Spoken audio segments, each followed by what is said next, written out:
e chegamos no número 430 do Catecismo da Igreja Católica. Estamos nos movendo num passo assim, mais ou menos de 10 números por aula, né? Nessa média. Bom, nós chegamos no centro da nossa fé, que é Jesus Cristo, que foi a nossa aula passada. Estamos no artigo 2º, que diz assim: e em Jesus Cristo, seu único Filho, nosso Senhor. O Catecismo começa a falar a respeito de Jesus enquanto tal. Ele vai analisar o nome de Jesus. Jesus, Cristo. O que quer dizer essas duas realidades? Nós estamos acostumados a chamar Jesus, Nosso Senhor de Jesus Cristo. Bom, a primeira coisa que nós temos que saber é que o nome Jesus é o nome realmente dado a ele. E Cristo é título, não é? Então, existe Jesus realmente como pessoa histórica, foi esse nome que Jesus recebeu quando nasceu. Muito bem. Com o passar do tempo, desenvolvendo o seu ministério durante a vida pública, né, Jesus foi então batizado por São João Batista, começou a vida pública, começou a fazer milagres, a pregar o evangelho, etc. e tal. E então, no meio da sua vida pública, ele perguntou aos discípulos: quem vocês dizem que eu sou? E Pedro responde: tu és o Messias, o Cristo, Filho de Deus vivo. Então, a partir dali, os discípulos começaram a ter consciência clara de que Jesus era o Cristo. Ou seja, não é que ele ficou sendo o Cristo dali para frente, ele já era, né? Mas, ou seja, que ele era o Messias. A palavra Messias, Cristo, quer dizer ungido, como nós vamos ver com clareza aqui no Catecismo. Então, Jesus é o ungido de Deus, o previsto, né, desde todos os séculos, que viria nos salvar. Então, Jesus é o nome, né, anagráfico dele, poderíamos dizer assim. Hoje, se nós fôssemos perguntar qual é o nome oficial de Jesus, né, se ele fosse registrado no cartório, ele seria Yeshua ben Yosef, né? Ou seja, Jesus, filho de José. Esse é o nome dele, né? A paternidade oficial de José. Então, era assim que se dava um nome às pessoas. E este Jesus, filho de José, filho do carpinteiro, ou Jesus de Nazaré, não é? Ele, nós sabemos por nossa fé que ele não é somente um homem qualquer, ele é o próprio Filho de Deus que se fez homem, não é? Ele é Deus que nos salva. E é por isso que este nome de Jesus é um nome programático, digamos assim. É um nome que designa a sua verdadeira identidade. Vejam, no número 430 nós lemos o seguinte: Jesus, né, quer dizer em hebraico, Deus salva. Yeshua, né? Claro que Jesus é uma adaptação portuguesa, vem através do grego, né? Yeshua em hebraico aramaico, Jesus em grego, passou para o latim, Jesus, depois Jesus, português. Então, no momento da anunciação, o anjo Gabriel dá-lhe como nome próprio o nome de Jesus, que exprime ao mesmo tempo a sua identidade e a sua missão. Então, o nome de Jesus foi dado pelo próprio anjo Gabriel. Isto nós sabemos pelo Evangelho de Lucas. Acontece que pelo Evangelho de Mateus, o nome foi dado por José. Por quê? Porque o anjo também apareceu a José. E como cabia a José dar o nome da criança oficialmente, por ser ele o pai, não é?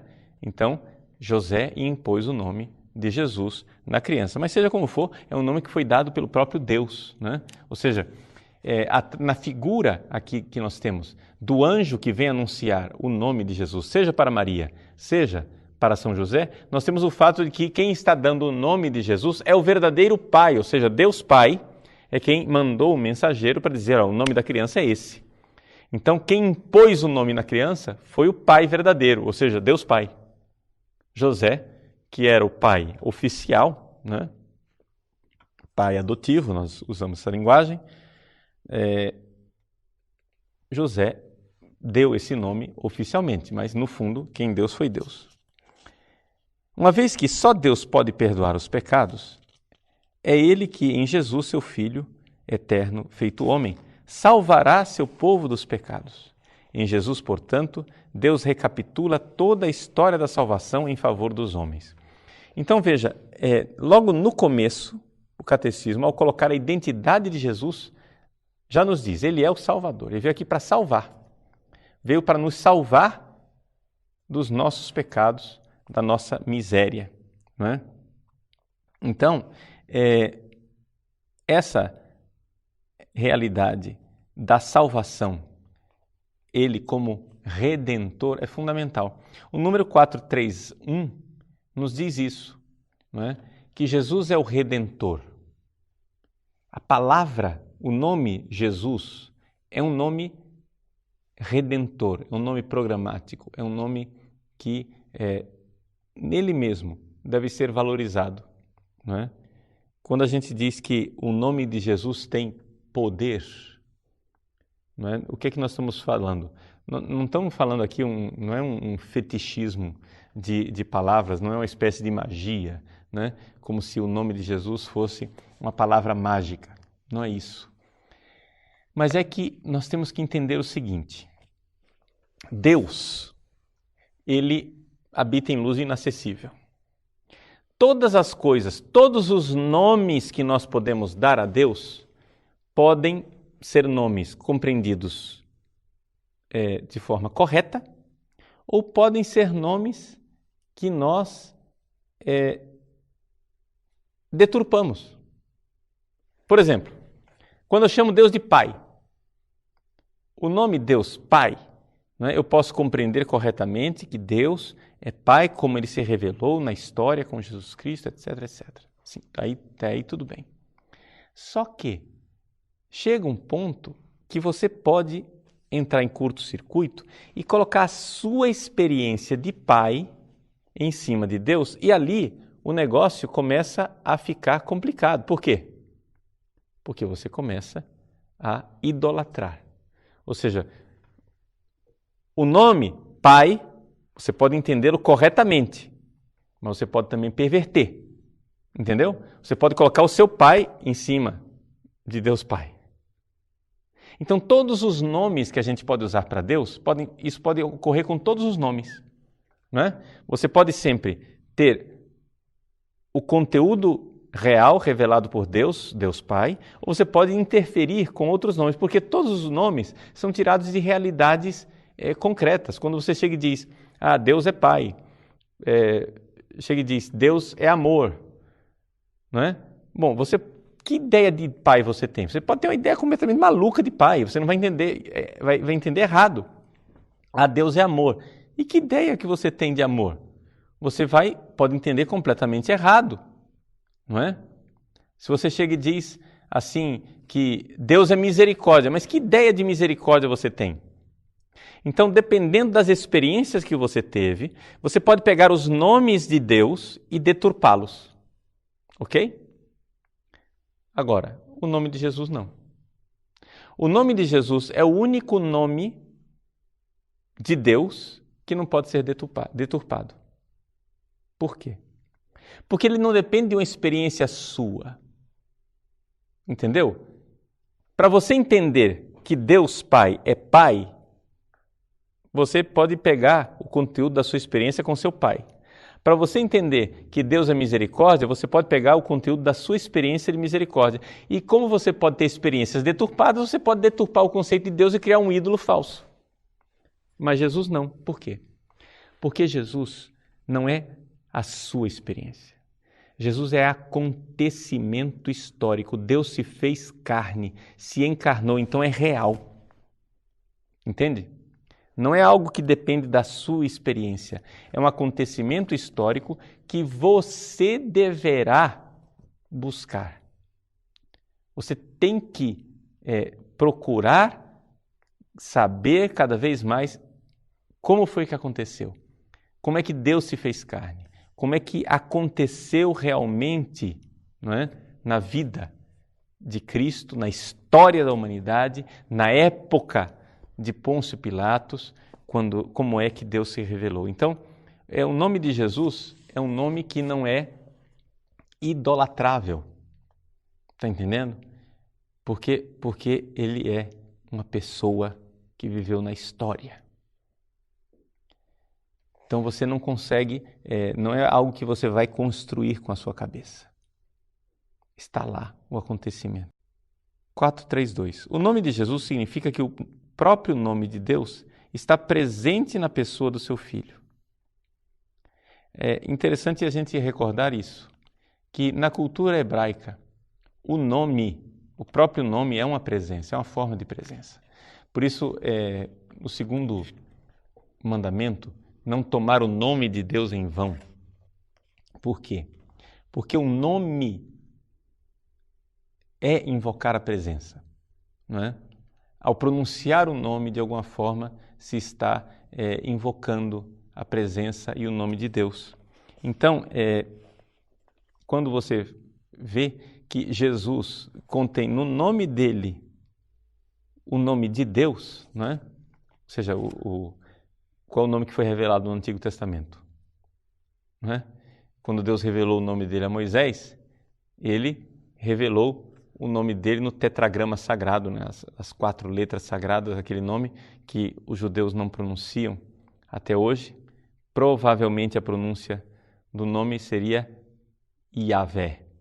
Esse é o nome de Deus, como foi revelado. No nome Yeshua, Jesus, Ye, é uma abreviação de Yahvé.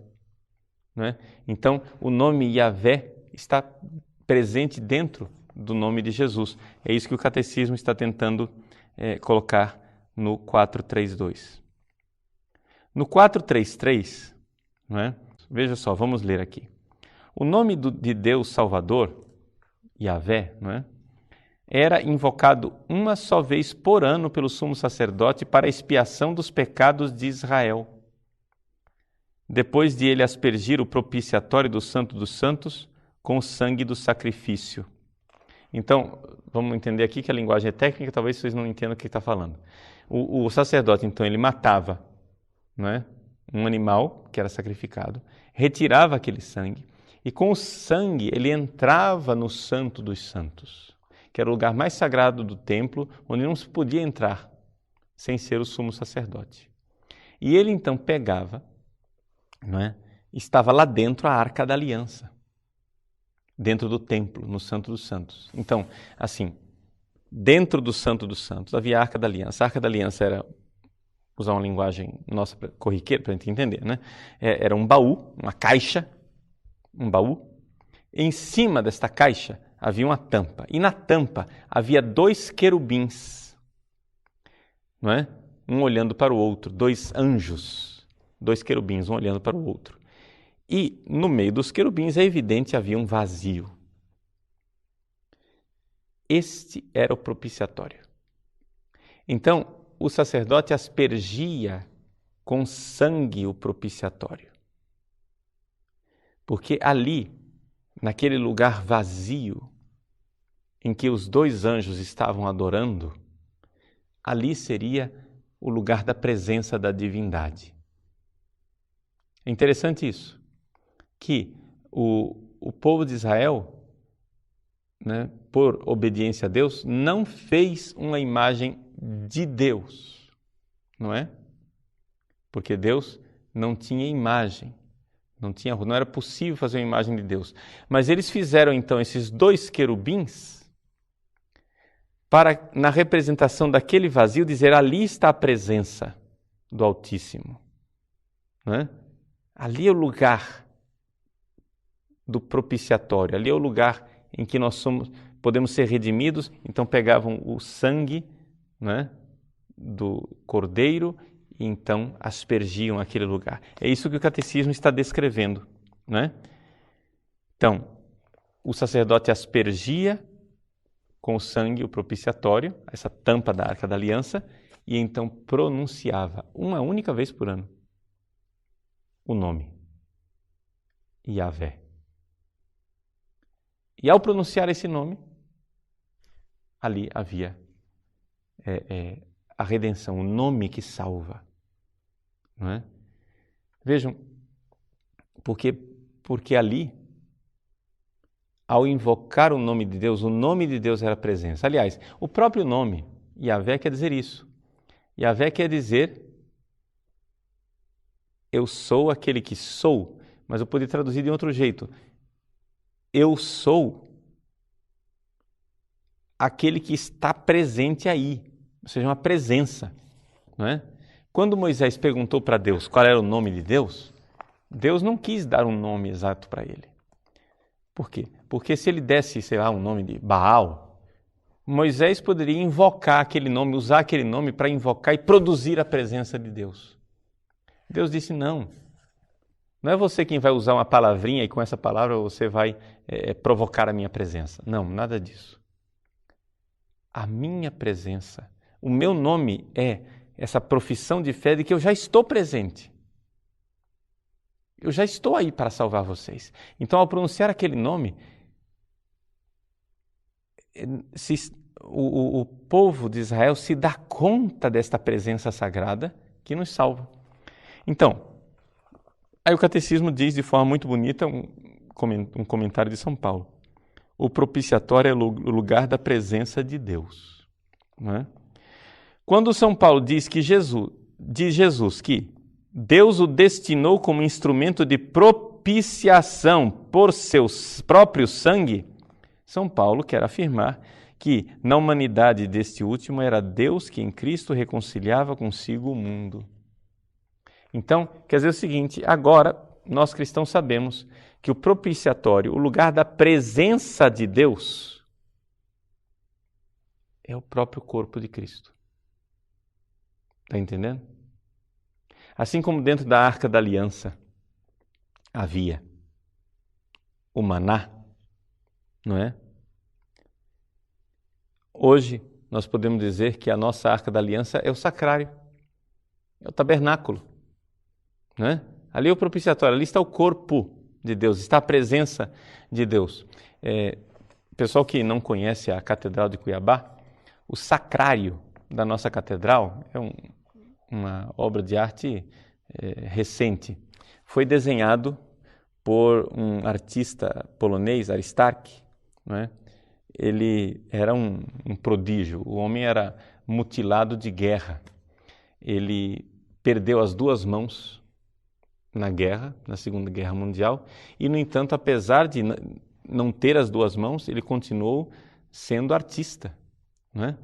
E então ele pegava com os punhos, pegava o lápis e desenhava.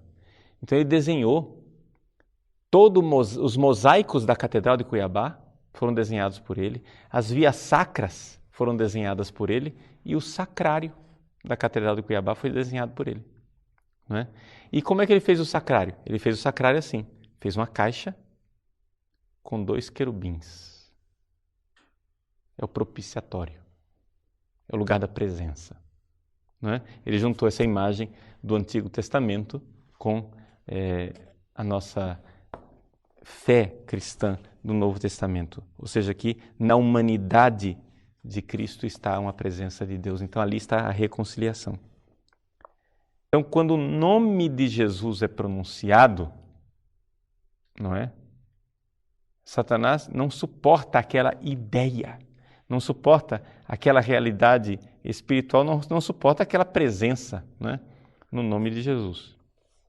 Então, o nome dele é invocado contra os espíritos maus. E isso é atestado não somente pela experiência dos exorcistas, mas também pelo próprio Novo Testamento, tá aí as citações de Atos dos Apóstolos. E é em nome dele que os discípulos de Jesus operam milagres. O que quer dizer essa palavra em nome? Né? Em nome. A gente fala em nome do Pai, em nome, né, de Jesus. O que quer dizer esse em nome? Ou seja, essa a presença, a realidade que o nome significa. O nome e a presença que ele significa. Né? Então, nós fazemos tudo em nome. Beshem, em hebraico. Né? Beshem, no nome. Pois tudo o que pedem ao Pai em seu nome, o Pai lhes concede. Número 435. O nome de Jesus está no cerne da oração cristã. Todas as orações litúrgicas são concluídas com a fórmula Per Dominum nostrum Iesum Christum, Filium Tuum, qui tecum vivit et regnat in unitate Spiritus Sancti Deus, per omnia saecula saeculorum. Amém. Então, por nosso Senhor Jesus Cristo. A Ave Maria culmina no bendito é o fruto do vosso ventre, Jesus. E a oração oriental do coração, denominada oração de Jesus, diz: Jesus Cristo, Filho de Deus, Senhor, tem piedade de mim, pecador. Numerosos cristãos, como Santa Joana d'Arc, morreram tendo nos lábios apenas o nome de Jesus. É interessante a gente notar o seguinte: a Igreja concede, a Santa Sé, concede indulgência plenária e perdão de todos os pecados e de todas as penas. A Igreja abre as portas do paraíso para o fiel que na hora da morte invocar o nome de Jesus. Sabia disso? Então, diante de Jesus e de Maria, é importante saber disso. Você está num avião, o avião está caindo. Você não sabe o que fazer, não tem padre ali para lhe dar absolvição. Invoque o nome de Jesus e de Maria, ou de Jesus ou de Maria, ou os dois. E você, então a Igreja abre os tesouros, né, da indulgência plenária para você. Tá? Então a Igreja concede indulgência plenária para todos os fiéis que com devoção, na hora da morte, invocam o nome de Jesus.